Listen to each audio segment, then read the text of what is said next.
She was standing at the end of my driveway with a clipboard, a violation notice, already filled in.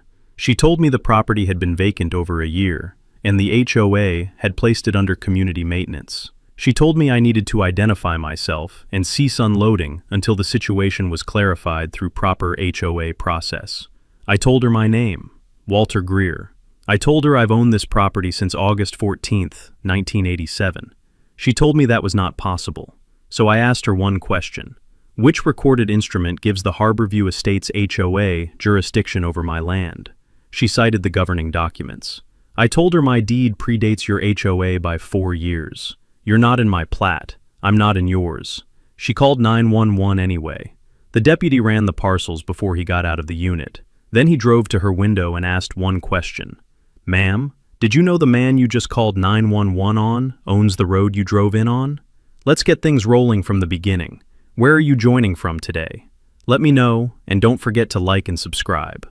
Walter Greer had owned the lake house on Alderman Point since August of 1987, 38 years. The deed recorded in Macon County before the first subdivision lot on the point had been staked, before the developer who would build Harborview Estates had so much as driven the road, before anyone had thought to form a homeowners association for a neighborhood that did not yet exist. He had bought the property from his father's estate. The Greer family had held land on Alderman Point since 1962. His father had bought the original 11-acre parcel from a timber company that had finished its cut and moved on, and had built the lake house the following summer, a 4-bedroom structure on the western shore of Caldwell Lake, with a screened porch facing east toward the water, and a dock that extended 40 feet into the lake at the point's natural cove. Walter had grown up spending summers on that porch. He had inherited the property and expanded the holding over the years, acquiring adjacent parcels as they became available, until the Greer family's presence on Alderman Point comprised 4 separately deeded parcels that together covered the westernmost portion of the point from the county road turnoff to the lake shore. He had been a real estate developer for 41 years. He understood property. He understood deeds, recorded instruments, plat boundaries, easement language, and the specific legal architecture that determined what a person owned and what they did not own, and what an HOA could and could not do with the authority a covenant document gave it. He had retired 3 years ago. He had intended to return to the lake house within 6 months of retirement. A health matter, a cardiac event in November of his retirement year, followed by a recovery period that stretched longer than his cardiologist had initially estimated, had kept him in Raleigh. He had managed the property from a distance, taxes paid annually, insurance maintained, a local property manager checking the exterior monthly and reporting any issues. The property had sat vacant for 3 years. That was a fact. It was the only fact about the property's status that was accurate. The 4 parcels were separately deeded and separately assessed, each with its own parcel number in the Macon County tax records and its own deed book and page in the county recorder's index. The first parcel, MC-1987-0041, was the main lake house parcel, 2.3 acres on the western shore, the house sitting 80 feet back from the high water mark, the screened porch his father had built in 1963, still structurally sound and repainted twice in the intervening decades. The deed was recorded August 14, 1987, Walter Greer as grantee, the legal description running from the lakeshore west to the road parcel boundary.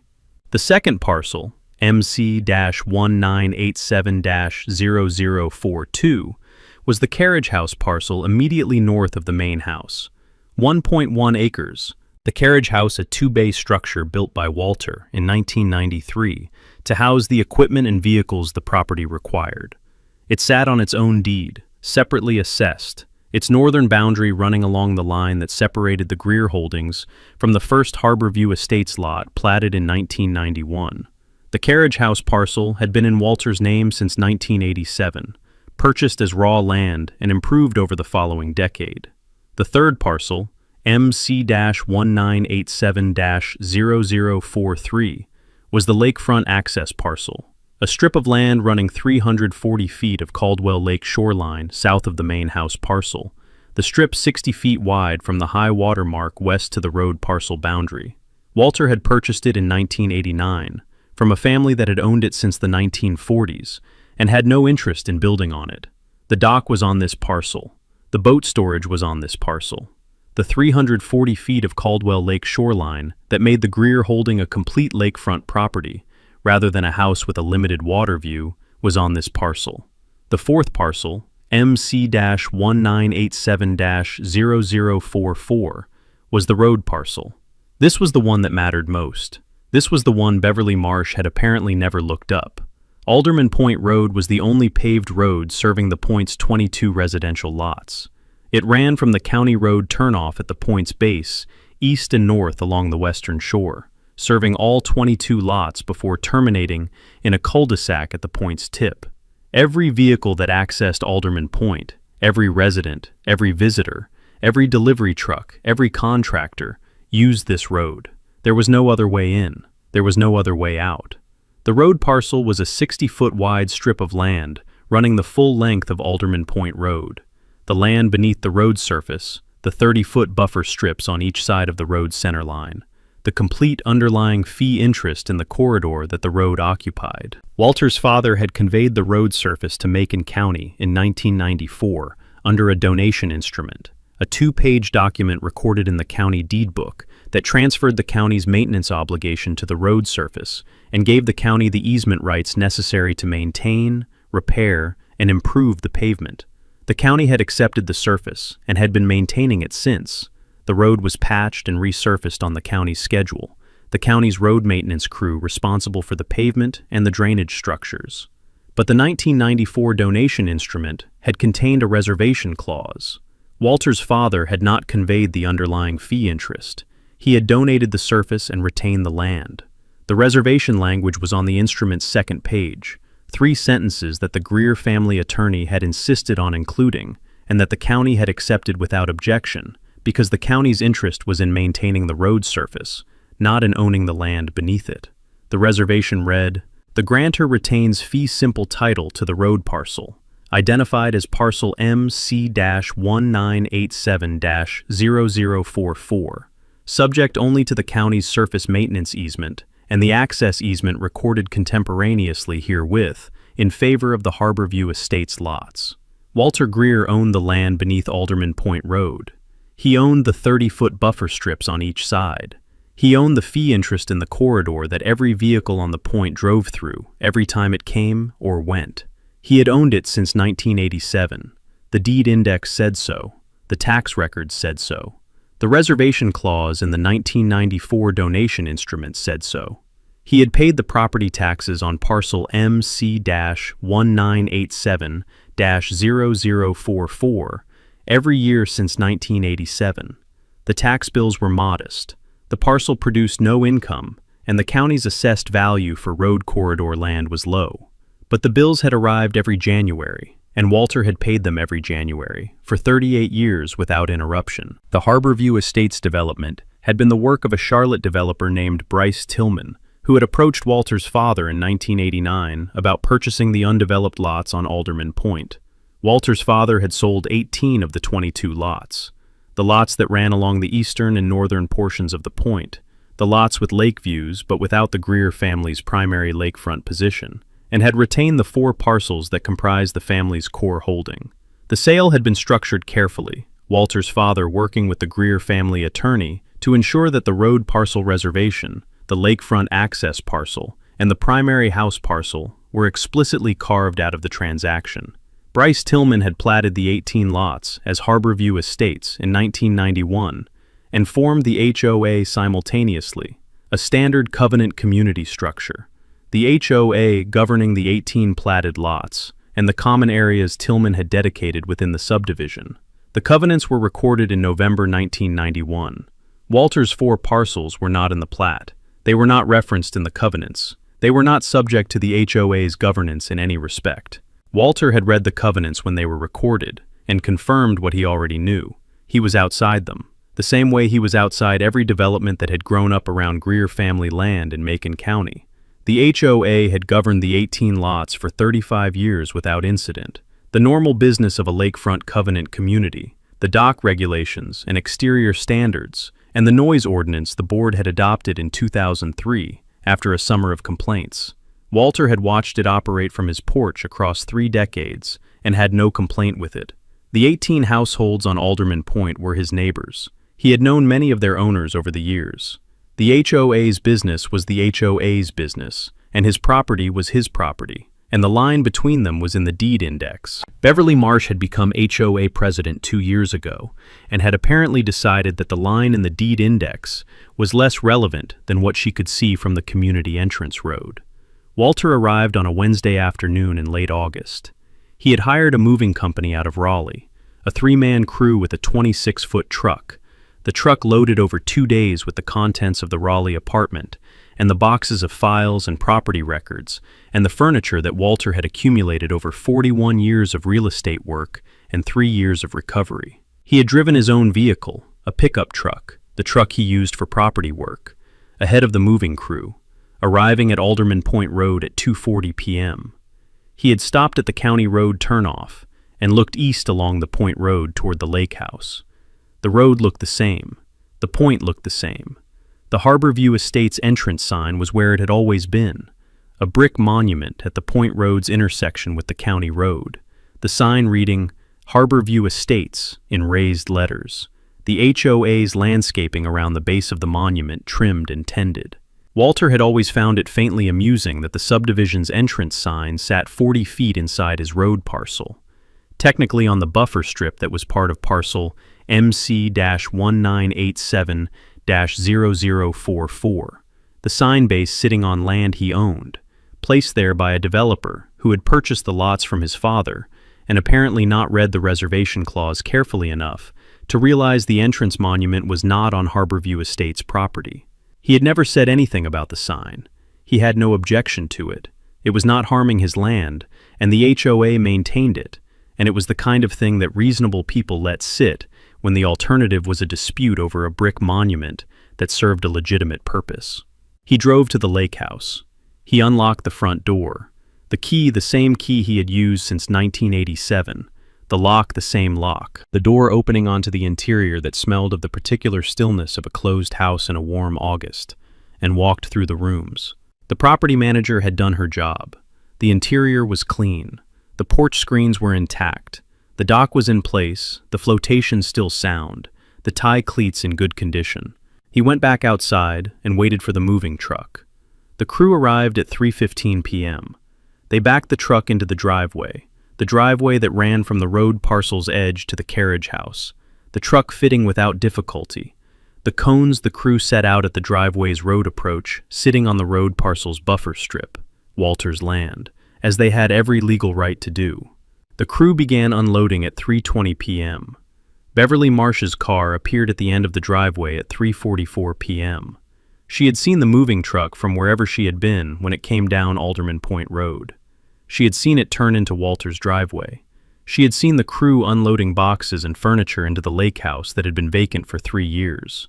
And she had driven to the property line within 25 minutes with a clipboard and a printed violation notice and the particular conviction of a person who had confused her HOA authority with a general license to supervise everything she could see from the community road. Walter set down the box he was carrying, a box of property files, the records he had kept for 38 years of ownership on these 4 parcels, the deeds and the tax records and the insurance documents and the recorded instruments that said everything that needed to be said about who owned what on Alderman Point. He turned to face her. He had been a real estate developer for 41 years. He had read more property documents than Beverly Marsh would read in 10 lifetimes. He owned the driveway she was standing at the edge of, the road she had driven in on, and 340 feet of Caldwell Lake shoreline. He waited to hear what she had to say. Beverly Marsh was wearing the Harborview Estates HOA polo shirt. It was navy blue, the same color the Pinecrest Ridge Board wore, the same color every HOA board in every lakefront covenant community in western North Carolina seemed to settle on, as though the color had been selected at a national HOA conference decades ago, and the decision had never been revisited. The embroidered logo on the left chest, Harborview Estates HOA, the letters arced above a small stylized rendering of a dock and water. She was wearing it on a Wednesday afternoon in late August, as though she had put it on specifically for this occasion, which Walter suspected she had. The polo was the uniform of HOA authority. You wore it when you were going somewhere to enforce something. She had the clipboard. She had a printed violation notice, a pre-formatted document with the Harborview Estates HOA letterhead at the top, and fillable fields for the property address, the nature of the violation, the required corrective action, and the compliance deadline. The fields had been filled in. She had filled them in before she drove to his driveway. She had decided what the violation was before she arrived to investigate whether there was one. Walter watched her walk from her car to the property line. She stopped at the line, the boundary between his driveway and the road parcel buffer strip, the edge of the driveway apron where the gravel met the grass. She did not step onto the driveway. She stood at the line with the clipboard held at chest height and waited for him to come to her. He did not come to her. He set the box he was carrying, a box of kitchen items, plates and glasses wrapped in paper, the box heavy enough that setting it down was a practical decision as much as a deliberate one, on the tailgate of the moving truck and walked toward her at a pace that was unhurried without being slow. He covered the distance in 12 steps. He stopped at a conversational distance on his side of the line. He looked at the polo shirt. He looked at the clipboard.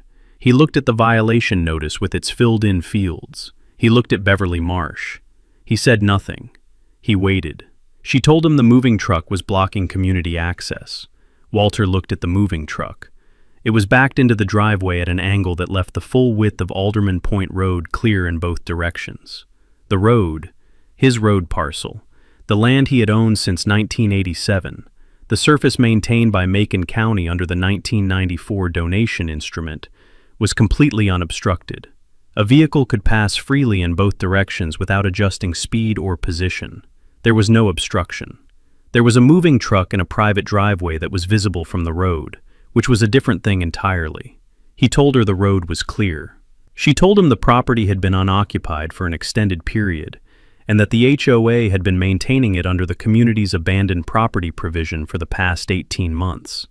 She told him there were protocols for reoccupying a property that had been in HOA maintenance status.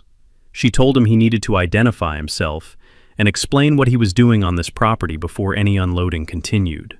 Walter looked at her for a moment. He had spent 41 years in real estate development. He had dealt with HOA boards, covenant disputes, easement negotiations, title questions, and the full range of situations that arose when property changed hands, or sat vacant, or became the subject of competing claims about who had authority over it.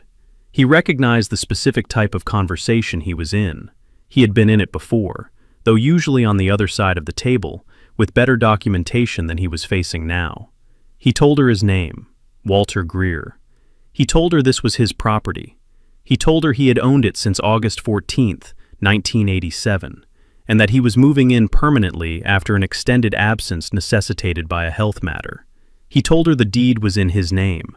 The taxes were current, the insurance was current, and the property had never been abandoned in any legal sense of the word. She told him that was not possible. He asked her why not. She told him the property had been in HOA maintenance status for 18 months. She told him the board had voted to place it in that status under the community's abandoned property provision, after the property had been vacant for over a year without any apparent owner activity. She told him the HOA had been mowing the lawn and maintaining the exterior. She told him, and here her voice took on the particular firmness of someone who has rehearsed a position and intends to deliver it regardless of the response, that he needed to cease the unloading activity and leave the property until the situation could be clarified through the proper HOA process. Walter told her he was not going to do that. She told him he needed to understand that the HOA had jurisdiction over this property under the abandoned property provision, and that she was the HOA president, and she was telling him to stop. He asked her which recorded instrument gave the Harborview Estates HOA jurisdiction over his property. She told him the HOA's governing documents. He asked her which page of the governing documents covered properties that were not in the Harborview Estates recorded plat. She told him all properties on Alderman Point were subject to the community standards. He told her his parcels predated the HOA's formation by 4 years, and were not in the plat and were not subject to any covenant the HOA had ever recorded, and that if she had a document that said otherwise, he would be glad to read it. She did not produce a document. She told him he was being uncooperative. She told him the community depended on consistent standards across all properties on the point. She told him the past 18 months of HOA maintenance activity on his property was evidence of the community's investment in the point's appearance, and that he should appreciate it rather than challenge it. Walter told her he had not asked anyone to maintain his property. He told her his property manager had been checking the exterior monthly, and that the property had been adequately maintained without HOA involvement. Beverly's jaw tightened. She had arrived with a filled-in violation notice, and a position she had developed without looking up a single deed. She had come to enforce something at a vacant property, and found a 68-year-old man in work clothes who was not moved by the polo shirt or the clipboard or the word jurisdiction. She told him she was going to give him one more opportunity to cease the unloading and leave voluntarily. He told her this block was his. He turned, picked up the box from the tailgate, and walked back to the house. Beverly Marsh called Macon County Dispatch at 4:47 p.m. Walter heard her on the phone from the porch. He was carrying a box through the front door and could hear her voice from the driveway line, the particular compressed urgency of someone reporting an incident to a dispatcher. He set the box inside the door and stood on the porch for a moment, listening to what he could hear of the call. He heard the word trespassing. He heard the words refusing to leave. He heard vacant property. He heard HOA managed. He did not hear his name. She had not given the dispatcher his name, which meant she was reporting the situation without identifying the person she was reporting as the individual who had told her he was the owner of record. He went back inside and picked up his own phone. He called James Whitfield. James Whitfield had been practicing property law in Macon County for 22 years. He had represented the Greer family's real estate interests for all 22 of those years.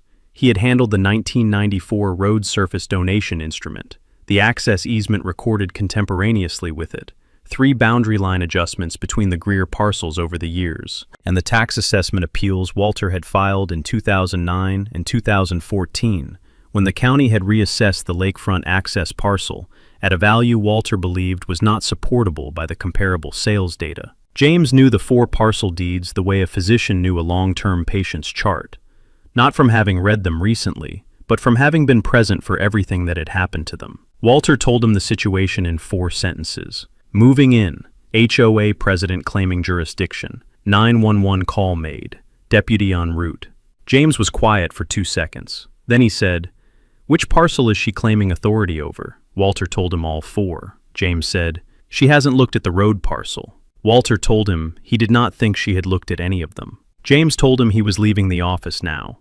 He told Walter to find his copy of the deed to parcel MC-1987-0041, the main lake house parcel, and have it ready. He told him to have his driver's license ready. He told him to continue unloading and not engage Beverly Marsh further until the deputy arrived. Walter told him the box of property files was already on the truck. James said, "Of course it is." He ended the call. The moving crew had continued working during the conversation at the property line and the phone calls that followed. They were professionals. They had been moving people in and out of properties for years, and they had seen disputed arrivals before. The domestic tensions and the complicated situations that sometimes attended the moment when a household's contents arrived at a new address. They moved boxes and furniture with the steady efficiency of men who were paid by the job and who had learned not to ask questions about the circumstances. Walter went back to work alongside them. He carried boxes from the truck to the house, the kitchen boxes, the linen boxes, the box of property files that he set on the kitchen table without unpacking, knowing he would need it within the hour. He directed the crew on the furniture, the living room arrangement he had planned during the drive from Raleigh, the bedroom furniture going upstairs, the office furniture going into the room that had been his father's study and that Walter intended to use the same way. Beverly Marsh was still at the property line. She had ended the 911 call and was standing with the clipboard, watching the unloading continue. She made no further approach. She had said what she had come to say and had called for the reinforcement she believed would resolve the situation in her favor, and now she was waiting. Walter was aware of her the same way he was always aware of things happening at the edge of a property he was managing, noting the position, noting the stillness, noting the fact that the clipboard was no longer being referenced, the violation notice no longer being consulted. She was waiting. He was working. At 5:02 p.m., a Macon County Sheriff's Office patrol unit turned onto Alderman Point Road from the County Road turnoff. Walter saw it from the porch. The unit's roof lights not running. The approach calm and professional. The deputy driving at the pace of someone arriving at a property dispute rather than an emergency. The unit came down Alderman Point Road and stopped on the road surface in front of the driveway. The deputy got out. Walter noted, from the porch, that the deputy had stopped his unit on Alderman Point Road, the road surface maintained by Macon County, the road parcel owned by Walter Greer. The land beneath the deputy's unit, parcel MC-1987-0044, fee simple title, Walter Greer, deed recorded August 14, 1987. He went inside and got the box of property files. He was going to need the road parcel deed. Macon County Dispatch had logged the call at 4:48 p.m., 1 minute after Beverly placed it. The call description read, "Unknown individual unloading moving truck at vacant HOA managed property, Alderman Point Road. Individual refusing to leave. Possible trespass." The call had been assigned to Deputy Aaron Fitch, 6 years with the department, a solid record, the kind of deputy who read a situation before he committed to a response. He had been 3 miles from the point turnoff when the call came in. His supervisor on the shift was Sergeant Linda Cole. She had 14 years with the Macon County Sheriff's Office and had grown up 2 miles from Caldwell Lake. She had swum in that lake as a child, had driven Alderman Point Road as a teenager, knew the point the way you knew places that had been part of your geography since before you were old enough to understand property lines. When the call came across her radio, she had looked at the address and looked at the call description and picked up her radio. She had called Aaron directly. She told him she knew that property. She told him to check the deed records before he drew any conclusions on scene. She told him Alderman Point had some unusual ownership history and that the call description did not sound complete to her. Aaron told her he would run the parcels before he got out of the unit. He had already been doing exactly that. Aaron Fitch had run the parcel numbers before he got out of the unit. Sergeant Cole's radio call had been specific enough that he had pulled up the Macon County GIS on his MDT while still on the county road, typing the address into the parcel search before he made the turn onto Alderman Point Road. The search had returned 4 results, all registered to the same owner. He had looked at the 4 parcel numbers and the owner name and the recording dates, and had sat with that information for the 30 seconds it took him to turn onto the Point Road and begin the approach. He drove Alderman Point Road at a speed that let him look at it. He noted the entrance monument, the Harborview Estates brick structure at the road's junction with the county road, the HOA signage, the landscaping maintained around the base. He noted the road surface, county pavement, the yellow center line faded but present, the road in the condition of a county-maintained rural road that got resurfaced on the county's schedule, and not before. He noted the lots on either side, the Harborview Estates homes visible behind their setbacks, the docks extending into the lake on the eastern side, where the lots had water frontage, the Greer Lake House, visible ahead on the western shore, the moving truck backed into the driveway with the crew still working. He noted the GIS overlay on his MDT screen as he drove, the parcel boundaries rendered on the aerial base map, the road parcel boundary visible as a 60-foot wide corridor running the full length of the road he was driving on. The owner name on the road parcel was the same owner name on the other 3 parcels. He looked at the road beneath his unit's tires. He looked at the MDT screen. He drove to the front of the moving truck and stopped. He sat in the unit for 30 seconds before he got out, finishing the GIS review. 4 parcels, Walter Greer, all 4. Recording dates ranging from August 1987 to a secondary instrument in 1989. The HOA formation date visible in the county records, November 1991. He noted the 4-year gap between the oldest Greer deed and the HOA's formation. He noted the road parcel's dimensions, 60 feet wide, running the full length of Alderman Point Road from the county road junction to the cul-de-sac at the point's tip. He got out of the unit. He introduced himself to Beverly Marsh first. Standard procedure. The complainant received the initial contact. The responding officer established the nature of the call before approaching the subject of the complaint. Beverly was standing at the property line with the clipboard and the filled-in violation notice, and the expression of someone who has been waiting for the reinforcement that would resolve the situation in her favor. Aaron introduced himself. He asked her to walk him through the complaint. She told him in the compressed, efficient manner of someone who had been rehearsing the account while waiting. Moving truck at the vacant property. Unknown individual unloading. Individual claiming to be the owner. Individual refusing to leave when asked. The property had been in HOA maintenance status for 18 months under the community's abandoned property provision. She was the HOA president. She had authority over the property. The individual was trespassing. Aaron wrote in his field notebook. He asked clarifying questions. The specific manner in which the truck was blocking access, which she could not demonstrate because the road was clearly passable. The specific instrument that established the HOA's authority over the property, which she described as the HOA's governing documents. The specific document that authorized the abandoned property provision, which she said was in the HOA's board resolution records. He asked whether she had those documents with her. She said she had the violation notice. He looked at the violation notice on her clipboard. He noted the property address.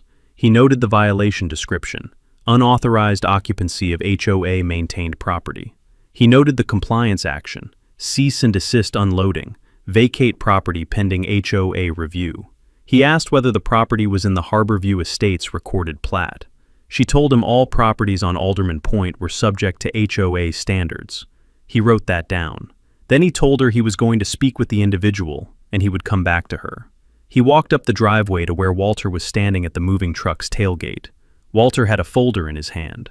Aaron had not finished his introduction before Walter opened the folder and laid 3 documents on the tailgate in front of him.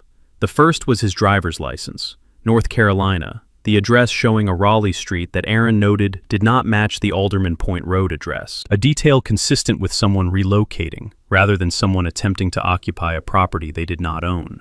The second was the deed to parcel MC-1987-0041, the main lake house parcel, 2 pages, the legal description running from the high water mark of Caldwell Lake west to the road parcel boundary, the grantee, Walter Allen Greer, the recording date, August 14th, 1987.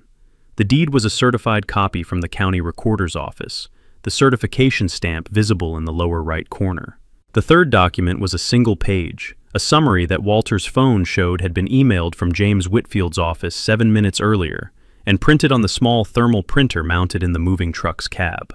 Aaron looked at the printer, a compact unit velcroed to the dash, the kind of equipment a man who moved property documents around routinely would have installed in his work vehicle. The printed page listed 4 parcel numbers in sequence, MC-1987-0041 through MC-1987-0044. For each parcel, the deed book and page, the recording date, the legal description summary, and the acreage. The recording dates for all 4 parcels ranged from August 1987 to June 1989. The HOA formation date, November 1991, was noted at the bottom of the page with a single line. All 4 Greer parcels predate HOA formation by a minimum of 2 years. None are within the Harborview Estates recorded plat boundary. Aaron read the summary. He read it twice. He looked at the deed. He looked at the driver's license. He looked at Walter. Walter told him he had owned the property since August of 1987 and had been absent for 3 years due to a health matter and was returning as a permanent resident.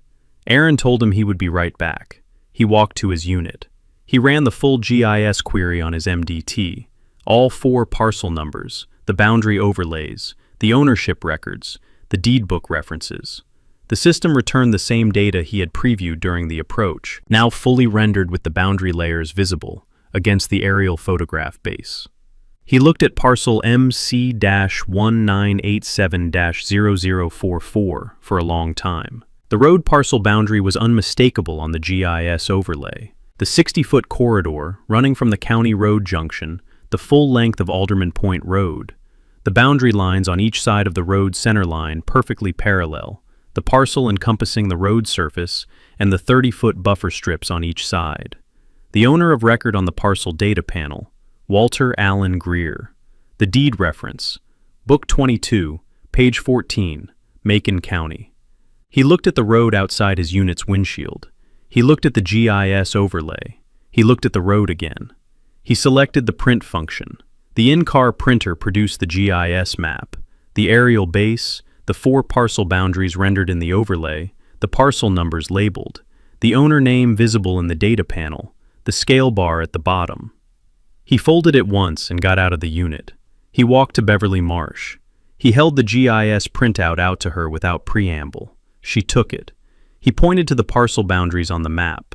The 4 Greer parcels, their boundaries clearly delineated, the road parcel corridor visible as the long rectangular strip running the length of the point road. He told her the individual she had called about was Walter Greer, and that the county GIS showed him as the owner of record on all 4 parcels at this location. He pointed to the road parcel on the printout. He told her the GIS showed the fee interest in the road parcel, the land beneath Alderman Point Road, as registered to Walter Greer. Beverly looked at the printout. She looked at the road parcel boundary. She looked at Alderman Point Road, the road she had driven in on, the road she drove every day to reach her Harborview Estates home, the road whose surface was maintained by Macon County, but whose underlying land, according to the county's own GIS system, belonged to the man she had just called 911 on. She asked Aaron what that meant. Aaron told her carefully, the word carefully doing the work it always did when a deputy chose it, meaning precise rather than softened. He told her it meant the individual she had reported as a possible trespasser owned the property she had described as HOA managed. He told her it appeared, based on the GIS data, that the individual also owned the underlying fee interest in the road she had driven in on. He told her he could not identify a trespass on this property. He could not identify a violation of any statute that would require the individual to cease his activity or leave. Beverly's clipboard arm dropped slightly. The violation notice was still on it. The filled-in fields, the compliance deadline she had written in before she drove to the property line. She looked at it. She looked at the GIS printout. She looked at the road. She said, "He owns the road?" Aaron told her the GIS showed a fee interest in the road parcel registered to Walter Greer, and that the county maintained the road surface under a maintenance easement. He told her he was not in a position to interpret the full legal significance of that on scene, but that the county's own records showed it clearly. Beverly said nothing for a moment. The polo shirt, the clipboard, the violation notice, none of it had the weight it had carried 90 minutes ago, when she had driven to the property line with the certainty of a person who had never been wrong about her jurisdiction before, because no one had ever checked. She told Aaron the HOA had been maintaining the property for 18 months under the community's abandoned property provision. She said it with less force than she had said anything since he arrived, not as a position, more as an explanation she was offering for why she was standing here with a violation notice at a property belonging to a man who owned the road she drove home on. Aaron asked her for the recorded instrument that authorized the HOA's maintenance activity on the property. She told him it was in the HOA's board resolution records. He asked her for the recorded instrument, meaning something filed with the county recorder's office, something in the deed index, something that had the legal force of a recorded document rather than an internal board decision. She told him the board resolution was in the HOA's minutes. He asked whether the HOA had obtained a court order authorizing maintenance activity on a property it did not own, and that was not in the HOA's covenant boundary. She said the board had voted on the provision. Aaron wrote in his notebook. He wrote carefully. The date, the time, Beverly's description of the authorization basis, the absence of a recorded instrument, the absence of a court order, the absence of any documentation she could produce on scene that established the HOA's authority to conduct maintenance activity on a property outside the Harborview Estates plat. He closed the notebook. He looked at Beverly Marsh with the neutral patience of a deputy who had been doing this for 6 years, and who had learned to distinguish between a legal position and a conviction held in the absence of documentation. He told her he would need to speak with Mr. Greer further. He told her he was not making any findings yet. He told her if she had the HOA's recorded authority documentation, she should produce it, and if she did not have it on scene, she should obtain it. She said she would call the HOA's attorney. He told her that was her right. He walked back up the driveway to where Walter was standing with the property folder, the moving crew still working steadily behind him, a bedroom dresser coming down the truck's ramp as Aaron approached. Walter looked at Aaron's expression. He had been reading people across property disputes for 41 years. He asked Aaron if he wanted to see the road parcel deed. Aaron told him yes. He told him he wanted to see all four. James Whitfield drove a dark green sedan that had 180,000 miles on it, and a back seat that functioned as a mobile filing annex. Folders and document cases stacked in the order of the matters he was actively working, the system comprehensible only to him and Ruth, his paralegal, who had given up trying to impose organization on it a decade ago, and had instead developed the ability to locate any document in the stack within 45 seconds by touch alone. The folder for the Greer Alderman Point parcels was on top of the stack when he got in the car. He had pulled it from the office filing cabinet before he left. The full title package for all four parcels, assembled when Walter had first retained him in 2003, and maintained since through the boundary adjustments and the tax appeals, and the 1994 donation instrument, and everything else the four parcels had generated over 22 years of representation. He had updated the folder that afternoon before leaving the office, printing the current tax records and the current county GIS parcel data, and adding them to the front of the package. He drove the 34 minutes from the county seat to Alderman Point Road without exceeding the speed limit because he had learned, over 22 years, that arriving with the right documents mattered more than arriving fast, and he was going to arrive with the right documents regardless of what speed he drove. He turned onto Alderman Point Road at 5:51 p.m. Aaron Fitch was standing at the front of his patrol unit with Walter Greer when James pulled in. James had met Aaron Fitch twice before, both times at property disputes in the county, both times situations where Aaron had been the responding deputy, and James had been the attorney who arrived to clarify the legal architecture. Aaron remembered him. He was, James knew, a deputy who appreciated clarity and documentation, and who had the patience to read a document when one was placed in front of him. That combination was rarer in James's experience than it should have been. James shook Walter's hand first. He asked him if he was all right. Walter told him he was fine, and that the moving crew had finished the truck by 5:30 and were waiting to be released. James told him to release them. Walter walked back to the truck and paid the crew and sent them on their way.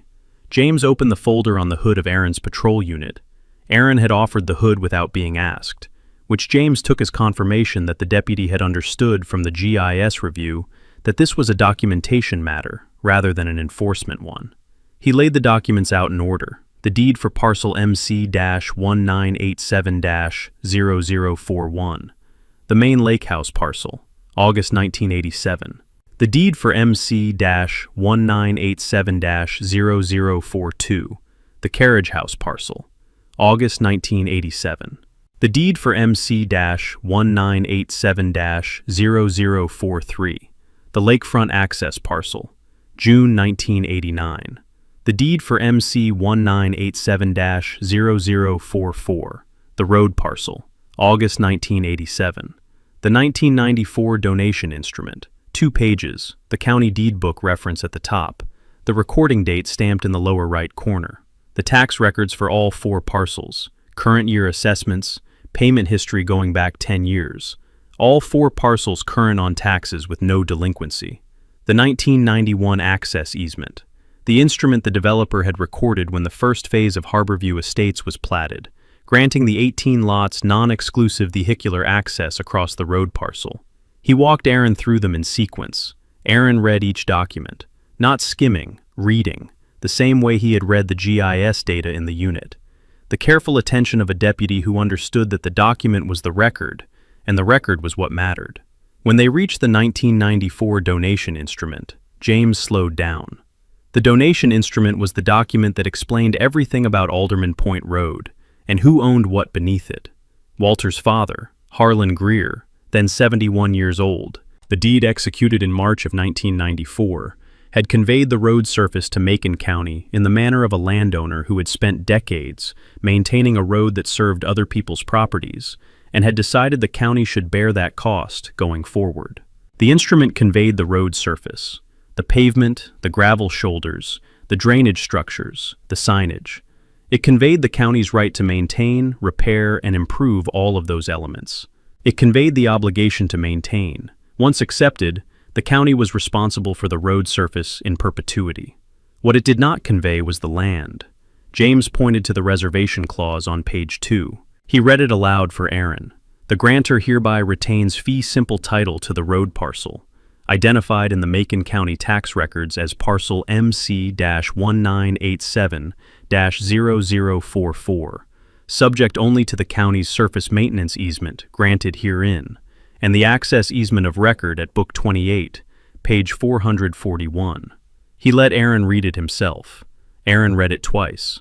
He looked at the parcel number, MC-1987-0044, the same parcel number on the deed James had laid out 2 documents earlier, the same parcel number the GIS had shown as the road corridor. He looked at the reservation language. He looked at the phrase, fee simple title. James told him what fee simple title meant in the context of this instrument. Walter Greer owned the land. The county owned the maintenance obligation for the surface. The land beneath the pavement, the land on which the pavement sat, the 30-foot buffer strips on each side of the center line, all of it was Greer family land, recorded as such in 1987.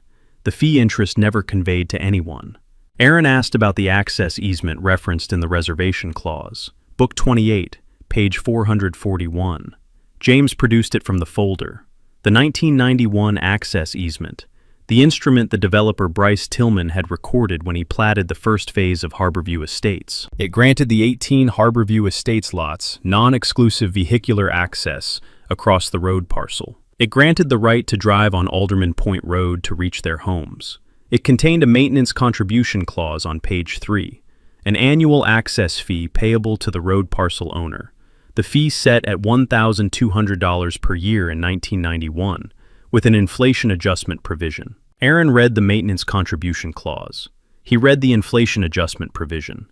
He looked at James. James told him the HOA had paid the access fee through 2018. He told him the HOA had not paid it since. He told him the current year's fee, adjusted for inflation from the 1991 base, was $2,100, and that 7 years of non-payment represented $13,800 in arrears before interest. Aaron looked at Beverly Marsh, who was standing 20 feet away at the edge of the driveway. She had been on her phone since James arrived, calling, James surmised, the HOA's attorney. The HOA's attorney arrived at 6:03 p.m., 12 minutes after James. His name was Douglas Farr. He had a 2-partner general practice in the county seat, wills, business formations, some residential real estate closings, the occasional dispute that stayed below the litigation threshold. He had been the Harborview Estates HOA's attorney for 4 years, handling the routine matters that arose in an 18-lot covenant community, enforcement letters, the occasional covenant interpretation question, the amendment the board had made to the exterior standards in 2022. He had not, in 4 years, been called to a property dispute on scene at 6 p.m. on a Wednesday. He parked behind James's car and walked to the front of Aaron's unit, where the documents were laid out on the hood. He introduced himself to James. They knew each other by name and reputation. The county seat's legal community small enough that practitioners in different specialties crossed paths regularly. He looked at the documents on the hood. James told him to start with the road parcel deed and work forward to the donation instrument. Douglas read them in the order James indicated. He read the deed.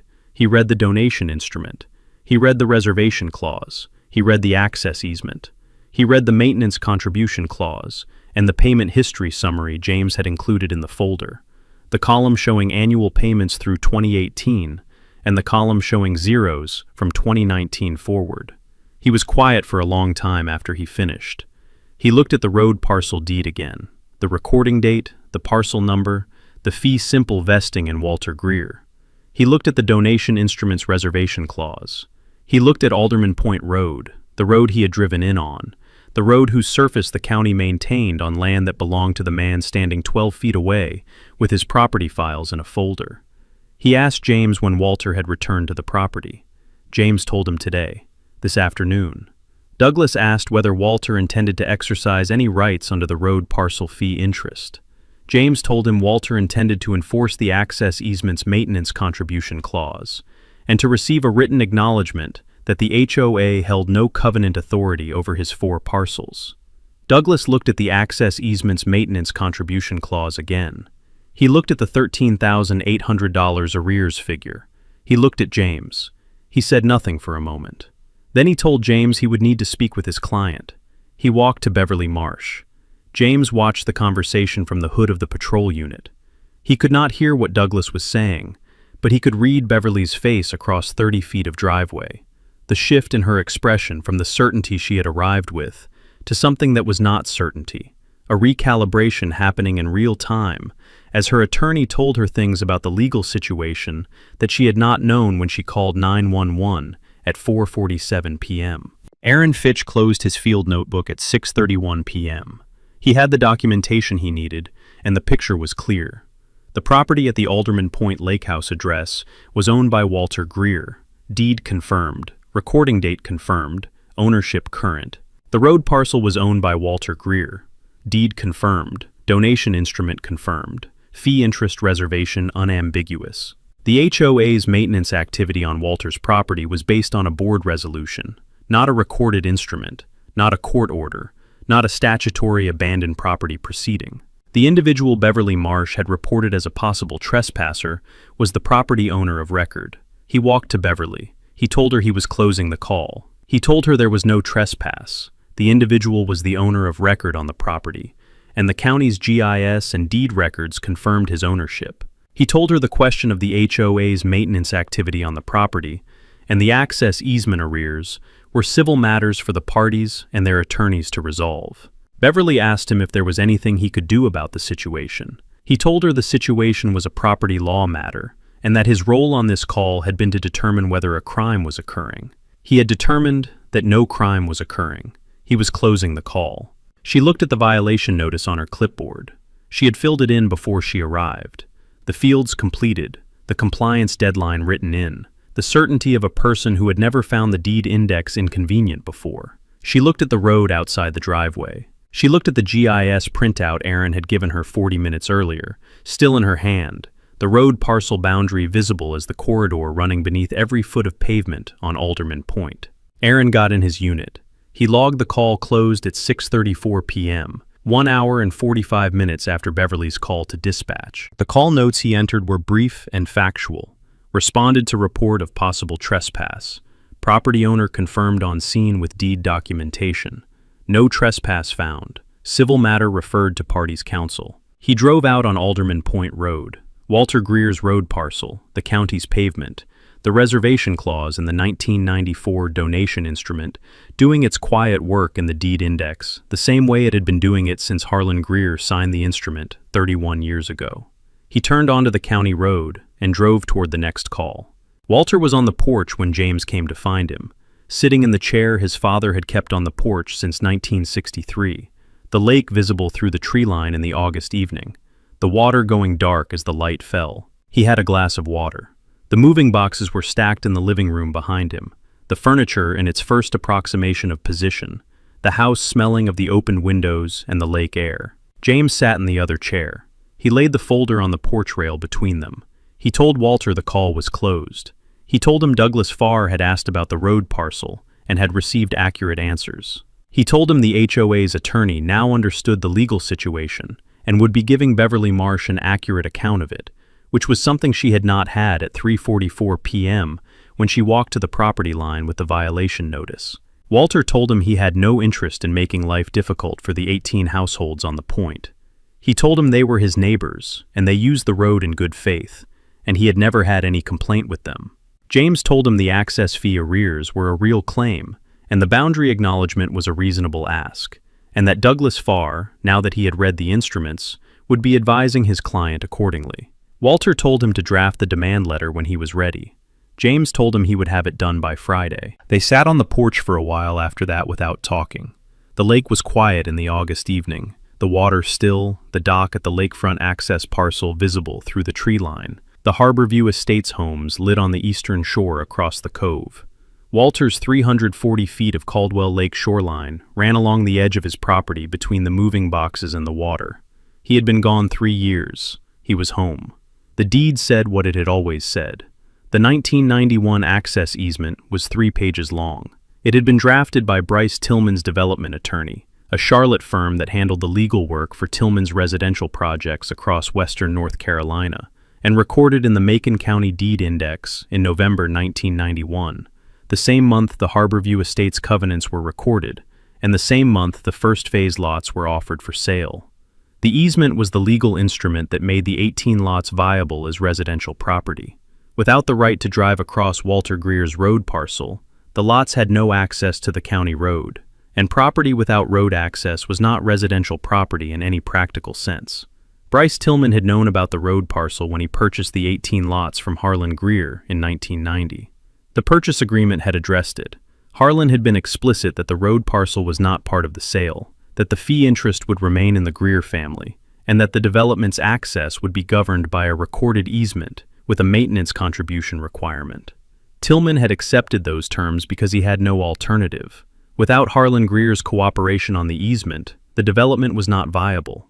With it, the 18 lots had permanent, recorded access to the county road, and a maintenance contribution structure that was, on its face, reasonable. The 18 households whose primary road access ran across the Greer road parcel would contribute to its upkeep. The easement's maintenance contribution clause was on page 2. It was specific. The easement holder, defined as the Harborview Estates HOA and its successors, would pay an annual access fee to the road parcel owner on or before January 31st of each year. The initial fee was $1,200, set at a level reflecting the road parcel's maintenance costs in 1991. The fee would adjust annually by the percentage change in the Consumer Price Index for the prior calendar year, rounded to the nearest $50. The adjustment provision had been the Greer family attorney's insistence. Harlan Greer had not wanted a fixed fee that inflation would erode to irrelevance over the decades the easement would run. Applied to the 1991 base fee across 33 years of cumulative inflation, the current year's fee was $2,100. The HOA had paid it every year from 1992 through 2018, 27 consecutive annual payments, each arriving at the road parcel owner's address before the January 31st deadline, each in the correct inflation-adjusted amount. The payment history in James's folder showed 27 consecutive entries, and then 7 consecutive zeros. The last payment had been the 2018 fee, paid in January of that year by the HOA president, who retired in the spring of 2019. The 2019 fee had never been invoiced by the previous road parcel owner. Walter had been managing his health situation, and the property management arrangement had not included the easement fee administration, and had never been paid. The institutional knowledge had retired with the president who held it. The new board had not known the obligation existed. Beverly Marsh, who joined the board in 2020 and became president in 2022, had apparently never reviewed the recorded instruments that governed her community's access to its own road. 7 years of non-payment. The 2019 through 2025 fees at their respective inflation-adjusted amounts, totaling $13,800 before interest. James had asked Beverly for the HOA's documentation of the abandoned property maintenance program, while Aaron Fitch was still on scene. The request made in the measured tone of an attorney gathering facts rather than challenging positions, the tone that invited production of documents rather than defensiveness about their absence. Beverly had said she had the policy document in the HOA's records and would need to retrieve it. James had told her he would wait. She had gone to her car and returned with a single page, a printed document on Harborview Estates HOA letterhead, the date showing 14 months earlier, the header reading, Board Resolution, Community Standards Maintenance Program. James read it, standing at the hood of Aaron's patrol unit. The resolution stated that the Harborview Estates HOA Board of Directors, in the interest of maintaining community standards and property values on Alderman Point, authorized the community's maintenance contractor to conduct exterior maintenance activities, lawn mowing, gutter cleaning, light landscaping, on any property within the community's area of responsibility that appeared visibly unoccupied for a period exceeding 6 consecutive months. The resolution stated that such maintenance would be conducted at the community's expense as a service to the overall appearance of the point. It was signed by Beverly Marsh as president and 2 other board members. James read it twice. He looked at the date. He looked at the phrase, area of responsibility. He looked at Beverly. He asked her which attorney had advised the board that a private HOA resolution authorized maintenance activity on property that was not within the HOA's covenant boundary. Beverly told him the board had made the decision in the community's interest. James asked her again, more specifically, whether any attorney had reviewed the resolution before the board adopted it, and confirmed that the HOA had legal authority to conduct maintenance activity on properties outside the Harborview Estates recorded plat. She told him Douglas Farr was the HOA's attorney. James looked at Douglas Farr, who was standing 10 feet away and who had been present for this exchange. Douglas told James the resolution had been adopted before he became the HOA's attorney. He said it in the tone of a man making a factual clarification rather than avoiding responsibility, and James accepted it as such. The resolution was 14 months old, and Douglas had taken on the HOA representation 8 months ago, which placed the resolution squarely in the period before his involvement. James folded the resolution and put it in his folder. He did not say what he was thinking about the legal quality of the document he had just read, because this was not the moment for that conversation, and Douglas Farr, having now read the road parcel deed and the access easement, did not need to be told. Walter had listened to the document review from the porch. He had not joined the group at the hood of Aaron's patrol unit. James had told him he did not need to be there for that part, and Walter had accepted the guidance, going back to the porch and the chair his father had kept there since 1963. He had watched the exchange from a distance that gave him a clear view of the expressions without putting him in the conversation.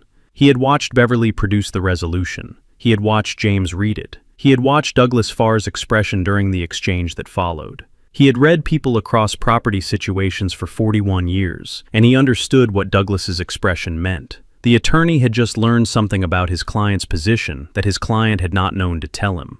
Aaron had closed the call and driven out. Douglas had spoken with Beverly for 10 minutes after Aaron left.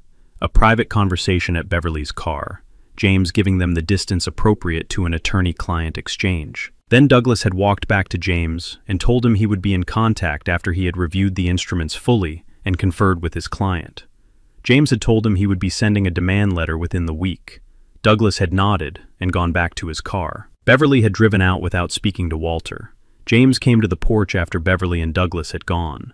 He had told Walter then, the summary delivered from the other porch chair, the access fee arrears, the resolution's legal deficiency, Douglas's acknowledgement that he needed to review the instruments before responding.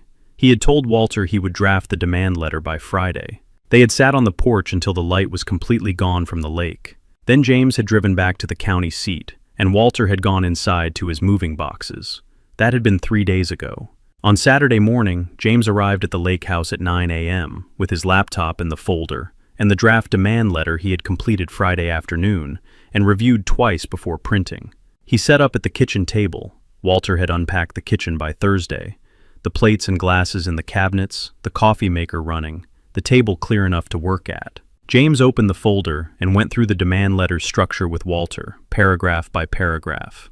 The letter was addressed to Douglas Farr as the HOA's attorney of record, with a copy to Beverly Marsh as HOA president.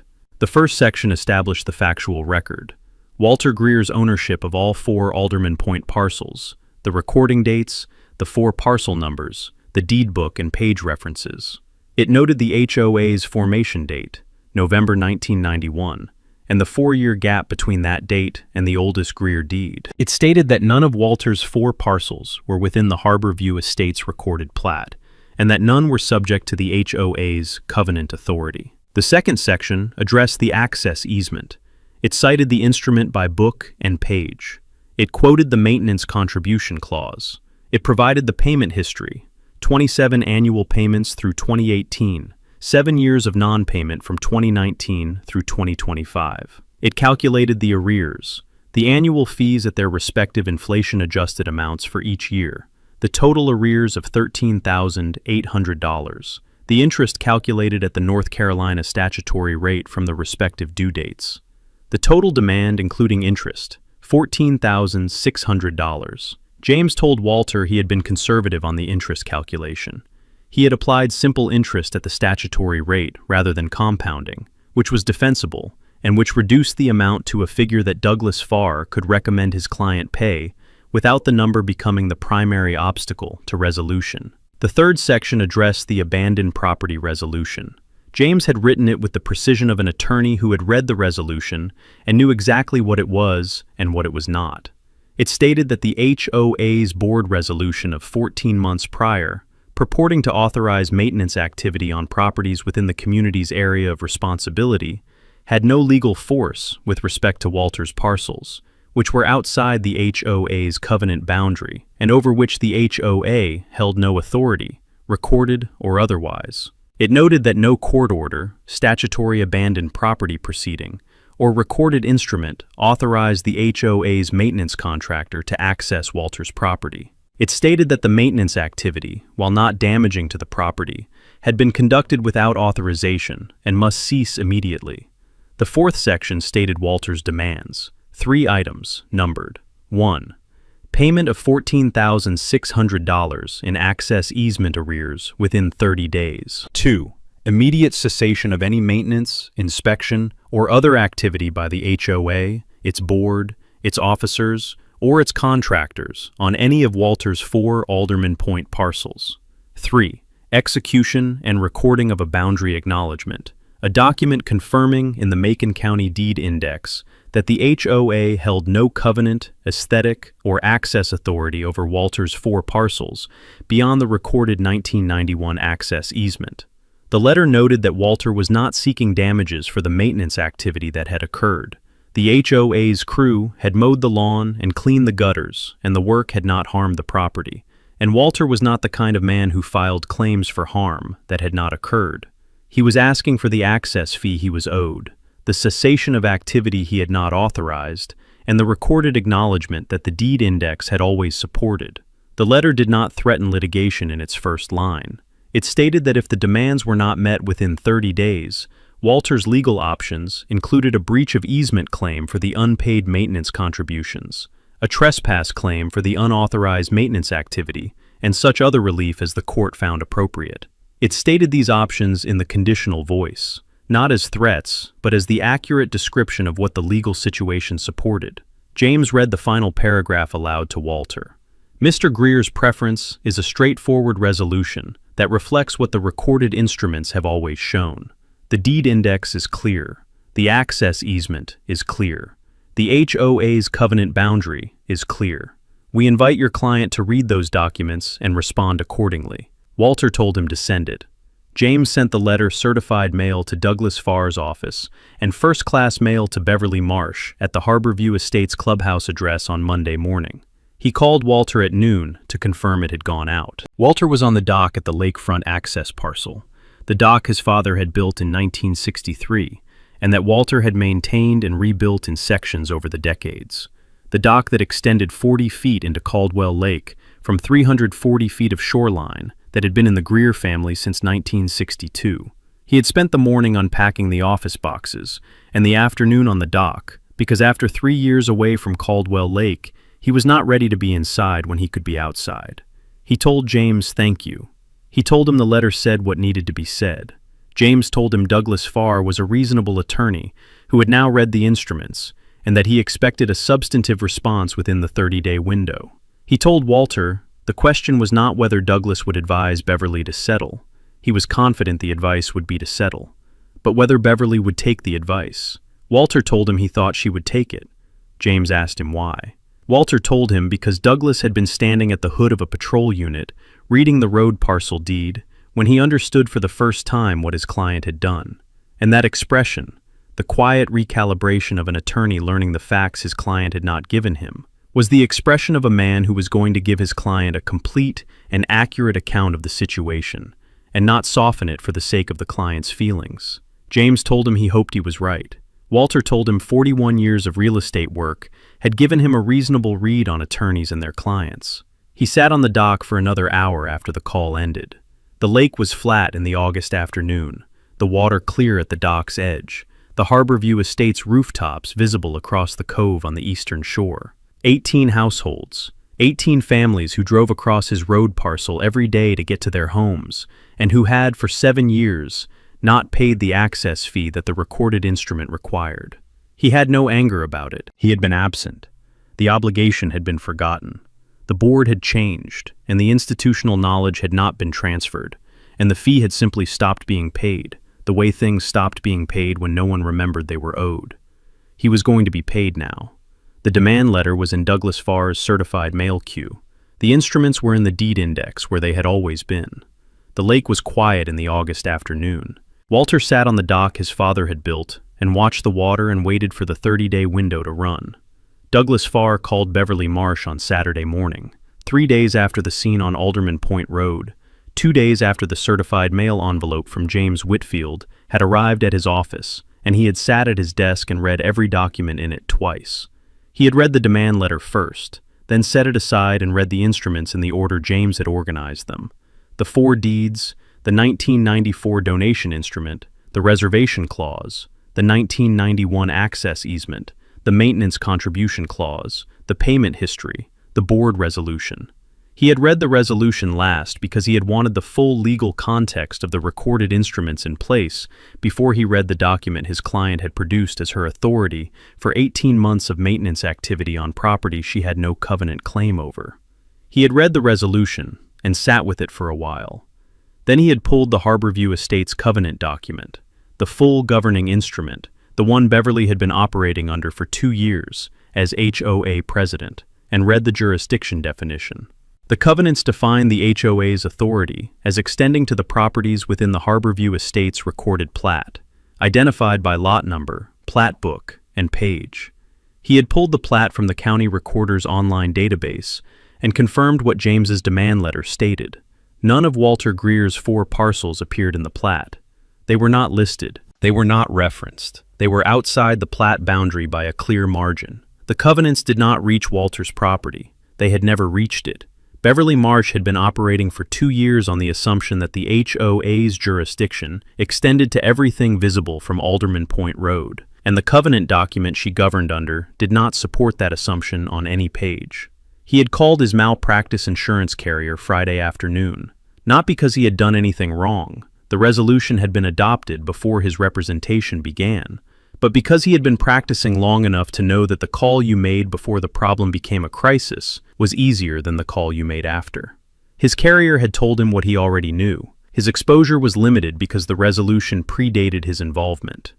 The HOA's exposure was what mattered. He called Beverly at 9 a.m. on Saturday. She answered on the second ring. He could hear the lake in the background. She was outside, somewhere on Alderman Point, the particular ambient quality of an open lakefront morning, audible behind her voice. He told her he had read the documents. He told her he needed to give her an accurate picture of the HOA's legal position before the board meeting, because the board needed to make its decision with complete information rather than the incomplete information it had been operating on. He told her the HOA's position on Walter's parcels was untenable. He used that word because it was the accurate word, and because Beverly was the kind of client who needed precision rather than softening. Softening would produce negotiation, and there was nothing to negotiate about the underlying facts. He told her the 4 parcels predated the HOA's formation by a minimum of 2 years. He told her none of them were in the recorded plat. He told her the covenant document's jurisdiction definition was clear, and that it did not reach Walter's property. He told her the abandoned property resolution,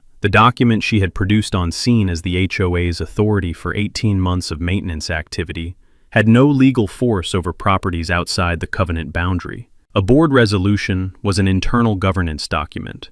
It authorized the board to act within its jurisdiction. It could not expand the HOA's jurisdiction beyond what the recorded covenant defined. Beverly started to say something about community standards. He told her he understood the community standards rationale. He told her the rationale was reasonable on its face, and that he believed the board had acted in good faith. He told her good faith was not a legal defense when the action taken exceeded the authority the governing documents conferred. She was quiet. He told her the access fee arrears were a valid claim. He told her the 1991 access easement's maintenance contribution clause was a recorded obligation, that it had been paid for 27 consecutive years, and that 7 years of non-payment was a material breach of the easement's conditions. He told her $13,800 in arrears plus interest, the $14,600 James Whitfield had demanded, was the minimum exposure, and that if Walter pursued the claim through litigation, the HOA would also be responsible for his attorney's fees if the court found the breach willful, which 7 years of non-payment on a recorded obligation with a documented payment history made a reasonable finding. Then he told her the thing he had been building towards since the beginning of the call. He told her the road parcel issue was the one that concerned him most. He explained it the way he had worked it out himself during the Friday afternoon spent with the documents, the architecture of the situation that Beverly had been unaware of when she drove to the property line with the clipboard, that the 18 Harborview Estates households had been unaware of for 35 years, that the deed index had been showing anyone who looked since 1987. 18 HOA lots, 18 households, every one of them accessing their property by driving across Walter Greer's road parcel every time they came or went. Every vehicle, family cars, contractor trucks, delivery services, the HOA's own maintenance contractor, who had been mowing Walter's lawn, had been traveling on Alderman Point Road, on the county's pavement, on Walter Greer's land. The access easement authorized that travel. It was a recorded easement, it ran with the land, and it gave the 18 lots the right to use the road parcel for vehicular access to their properties. That right was real, and Walter had never contested it, and the 18 households had been using it in good faith for 35 years. The maintenance contribution clause was the condition attached to that right. The annual access fee was the consideration the easement holder paid for the use of someone else's land. 27 years of payment had been made. 7 years had not. A court looking at that record, a recorded easement with a defined payment obligation, 27 years of compliance, 7 years of non-compliance, would not look favorably on the HOA's position. The payment obligation was clear, the breach was documented, and the HOA's only defense was that it hadn't known the obligation existed, which was not a legal defense to a recorded instrument. He told her the more concerning possibility was what a court might do with the access easement if it found the breach sufficiently material. He told her he was not predicting that outcome. Walter had not threatened easement termination. His demand was for payment and acknowledgement, not for a termination proceeding. But he wanted Beverly to understand the full landscape of what the road parcel situation represented. He told her that 18 households' access to their homes ran through a recorded easement on Walter Greer's land, and that the HOA had not been paying the required consideration for that access for 7 years. Beverly was very quiet for a moment. She asked him whether they could challenge Walter's ownership of the road parcel. He told her the fee interest had been in the Macon County Deed Index since August of 1987. He told her the reservation clause in the 1994 donation instrument was unambiguous. He read it to her from the copy in the demand letter package. He told her the county's own GIS system reflected the ownership, which was why the deputy on scene had been able to confirm it on his MDT without leaving his patrol unit. He told her there was nothing to challenge. She asked him what the board's options were. He told her the board had one option that he could recommend in good conscience: full settlement on the terms James Whitfield had outlined, payment of the arrears, cessation of maintenance activity on Walter's parcels, and the recorded boundary acknowledgement. He told her the acknowledgement, while it felt like a concession, was actually a document that protected the HOA going forward. It put on record the clear boundary between HOA authority and the Greer parcels, which would prevent a future board from making the same mistake Beverly's board had made. She asked him how she was supposed to present this to the board. He told her he would present it himself. He told her to call an emergency session. The emergency board meeting was held on the following Tuesday evening. 7 board members around the table in the clubhouse meeting room, the room that smelled of the particular combination of lake air and coffee that all lakefront clubhouses seem to develop over decades of evening meetings. Douglas Farr sat at the head of the table with the document package in front of him. Beverly sat to his left. The other 5 board members sat around the table with the expressions of people who had been told the meeting was important without being told why. Douglas presented for 40 minutes. He covered the 4 parcels and their recording dates. He covered the road parcel in detail: the deed, the donation instrument, the reservation clause, the GIS confirmation. He covered the 1991 access easement and the maintenance contribution clause, and the 27-year payment history and the 7-year gap. He covered the abandoned property resolution and its legal deficiency with respect to non-member properties. He was precise, and he was complete, and he did not soften the HOA's position. He had been practicing long enough to know that a board making a decision needed accurate information, rather than a presentation engineered to reach a particular conclusion. The board's decision needed to be genuinely informed. One board member, Tom Hendricks, Lot 7, a retired banker who had served on the board for 6 years, asked whether the maintenance activity on Walter's property constituted trespass.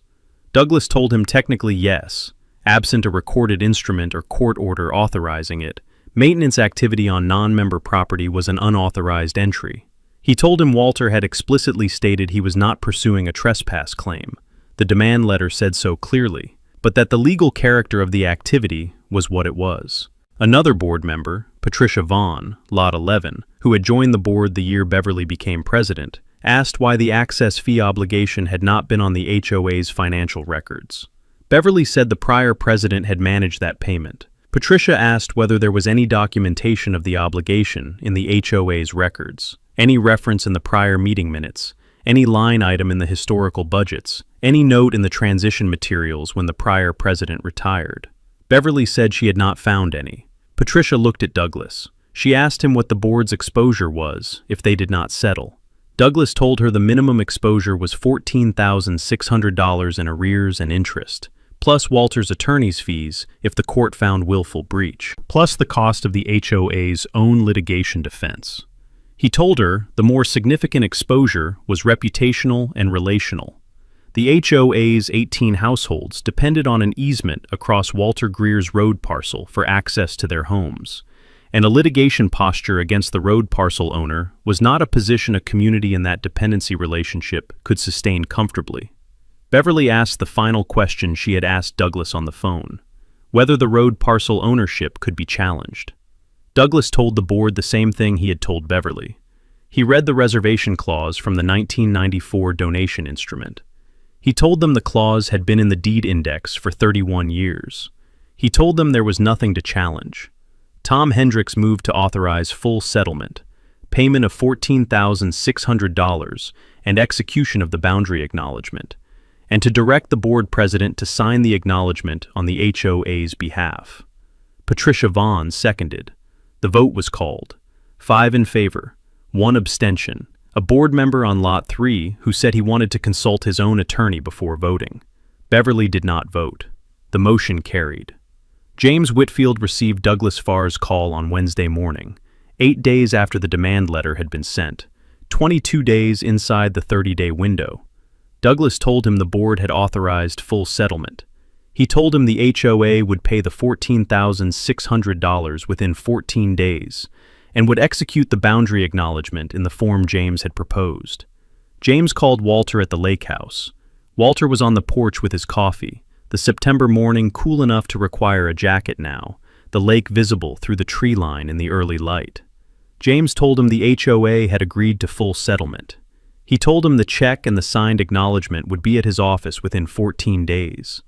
Walter asked him if Beverly had signed the acknowledgement. James told him she had. As HOA president, her signature was required on the board's official documents. She had signed. Walter told him to record the acknowledgement as soon as the check cleared. James told him he would. The check arrived at James's office 11 days later, drawn on the Harborview Estates HOA operating account, in the amount of $14,600, the memo line reading, Access Easement Arrears 2019 to 2025 with interest, full settlement. James deposited it and waited 3 business days for the clearing confirmation. When it cleared, he called Walter. Then he drove to the county recorder's office and recorded the boundary acknowledgement. Macon County Deed Book 41, page 203. The acknowledgement was 2 pages. James had kept it short because the facts it needed to state were simple. It identified Walter's 4 parcels by number and deed book reference. It identified the Harborview Estates HOA by its corporate filing number with the Secretary of State. It stated that the HOA acknowledged it held no covenant authority, aesthetic authority, or access authority over any of Walter Greer's 4 Alderman Point parcels beyond the non-exclusive vehicular access granted by the 1991 easement at Book 28, page 441.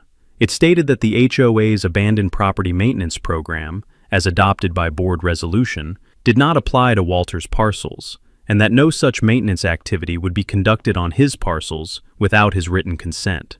It was signed by Beverly Marsh as president of the Harborview Estates HOA and acknowledged before a notary. The recorder's stamp went on the first page, received, indexed, recorded. Book 41, page 203. cross-reference to the 1991 access easement at Book 28, page 441, and to the 4 Greer parcel deeds.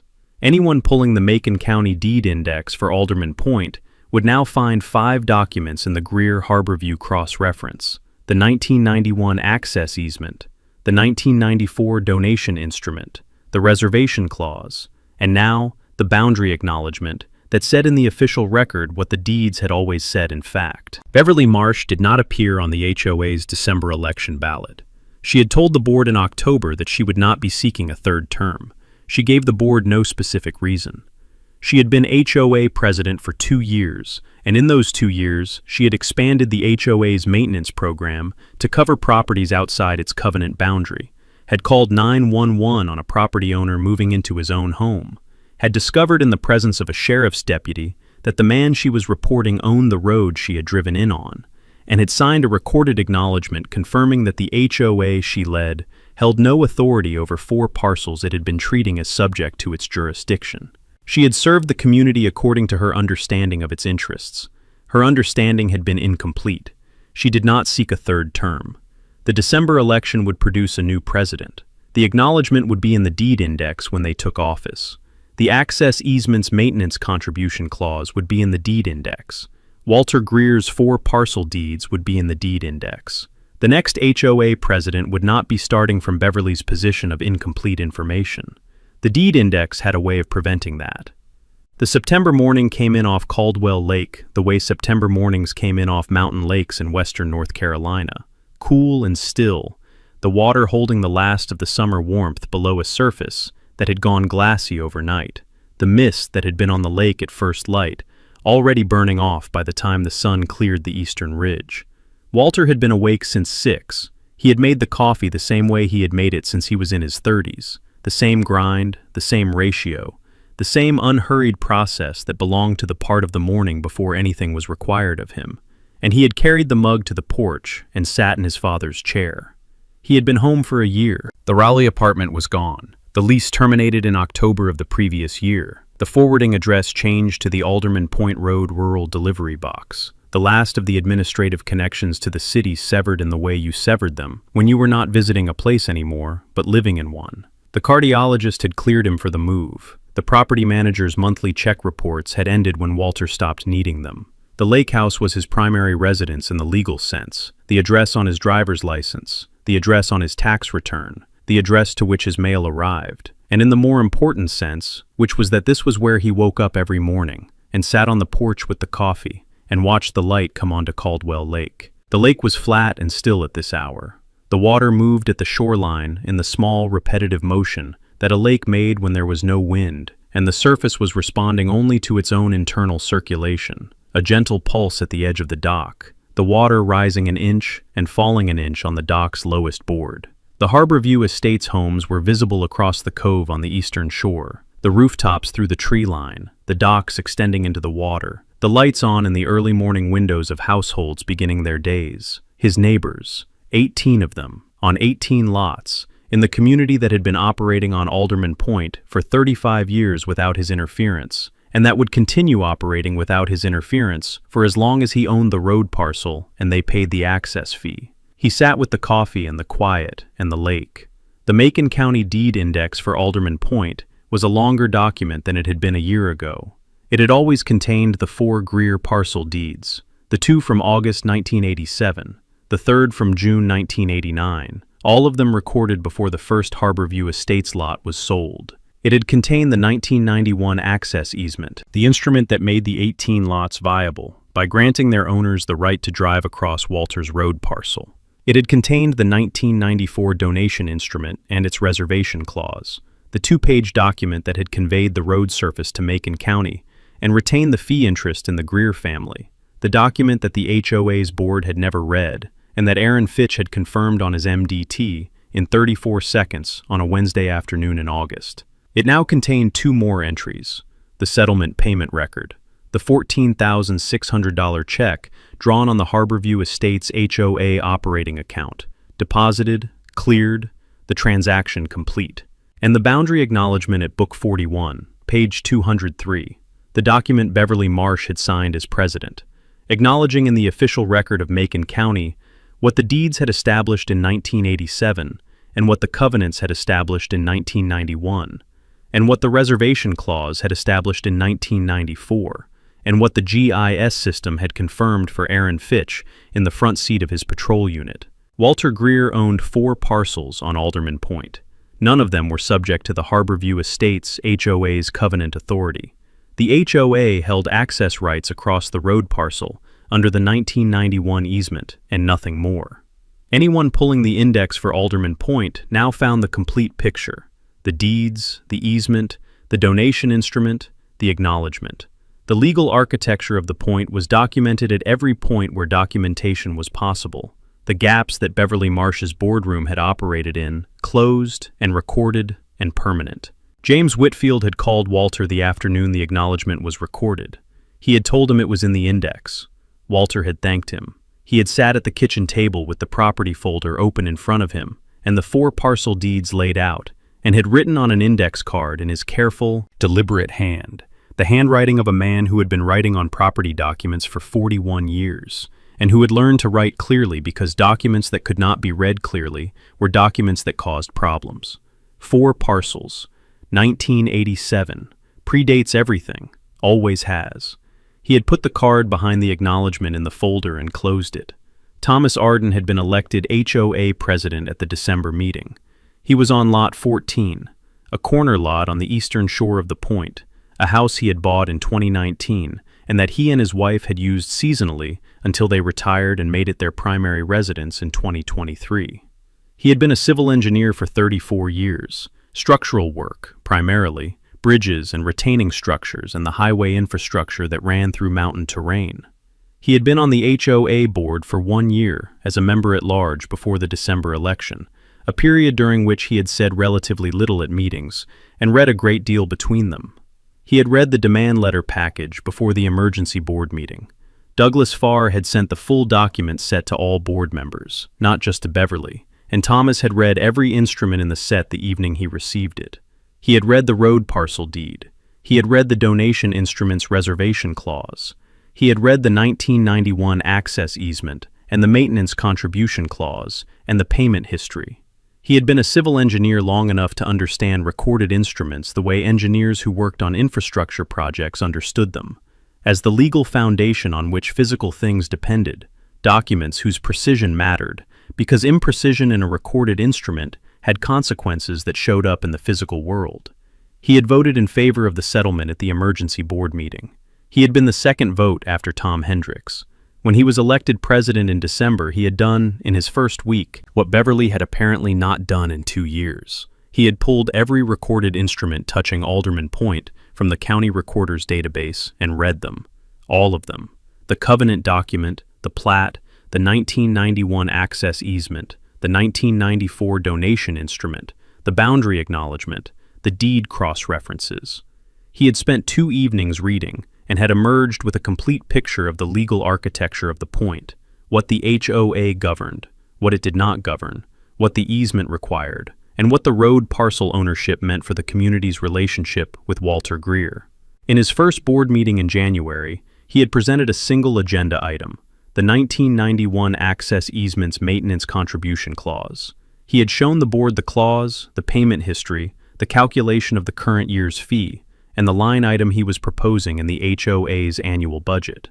He had told the board that the access easement was the instrument that gave 18 households their right to use Alderman Point Road, and that the maintenance contribution was the consideration attached to that right, and that paying it on time and in the correct amount every year was not optional and not discretionary, but the fundamental obligation the recorded easement imposed on the HOA as the easement holder. The budget line item passed without objection. The check, $2,100, the current year's access fee at the inflation-adjusted rate, drawn on the HOA's operating account, arrived at James Whitfield's office on January 28th, 3 days before the January 31st deadline the easement specified. On time, in the correct amount, with a cover letter from Thomas Arden on Harborview Estates' HOA letterhead noting the easement book and page reference and the payment year. No dispute letter, no methodology objection, no request for a postponement pending review. James had called Walter when the check arrived. Walter had told him to deposit it. Walter walked the 4 parcels every morning. He had developed the routine in the first weeks after his return. The morning walk as the organizing structure of the day. The property assessed on foot before the day's other demands began. He walked in the order he always walked it. The main lake house parcel first, the circuit around the house's exterior, the porch, the dock approach path, the property's southern boundary. Then the carriage house parcel, the building exterior, the equipment he kept in the bays, the northern fence line that ran along the boundary between his land and the first Harborview Estates lot. Then the lakefront access parcel, the 340 feet of shoreline, the dock, the boat storage structure, the strip of land that gave the Greer holding its complete lakefront position. He walked the road parcel last. He entered it from the lakefront access parcel's western boundary, the point where his land met the road parcel's eastern edge, and walked north along the buffer strip, the Alderman Point Road surface to his left, the county's pavement maintained and patched and running straight and functional, in the way county-maintained rural roads ran when the county took its maintenance obligations seriously. He walked the length of the buffer strip to the north end of the road parcel, the cul-de-sac at the point's tip, the turnaround where Alderman Point Road ended, the road parcel's northern boundary, a curved line matching the cul-de-sac's geometry. He turned and walked south along the western buffer strip, the lake visible through the vegetation on his right, the road to his left. The entrance monument was at the southern end of the western buffer strip. The Harborview Estates brick structure, the HOA signage, the landscaping maintained by the HOA's contractor. The monument base sat on the road parcel's buffer strip. It had sat there since 1991, placed by Bryce Tillman's development crew, without apparent attention to the fact that the buffer strip was Greer family land, rather than Harborview Estates' common area. Walter had looked at the monument in the first weeks after his return, and made a decision about it the same way his father had made decisions about the things that occupied his land without causing harm. He left it. The monument served its purpose. The HOA maintained it. It was on his land. The land beneath it was recorded as his in the deed index, and the boundary acknowledgement now made clear that the monument's presence was a courtesy rather than a right. That was enough.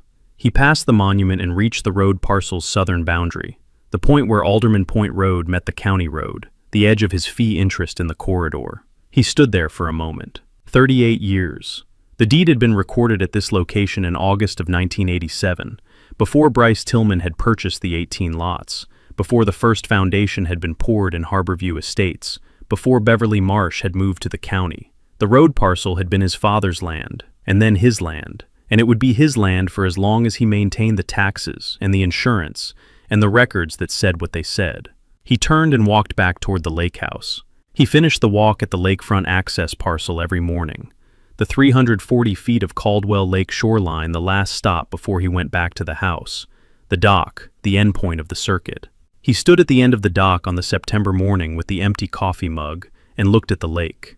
The water was moving at the dock's edge in the small, repetitive motion of a still morning, the surface reflecting the early light in the way Caldwell Lake reflected light in September, the clarity of mountain lake water in the transition from summer to fall, the surface color shifting between blue and gray depending on the angle of the sun. He had stood on this dock as a child, watching the same water move.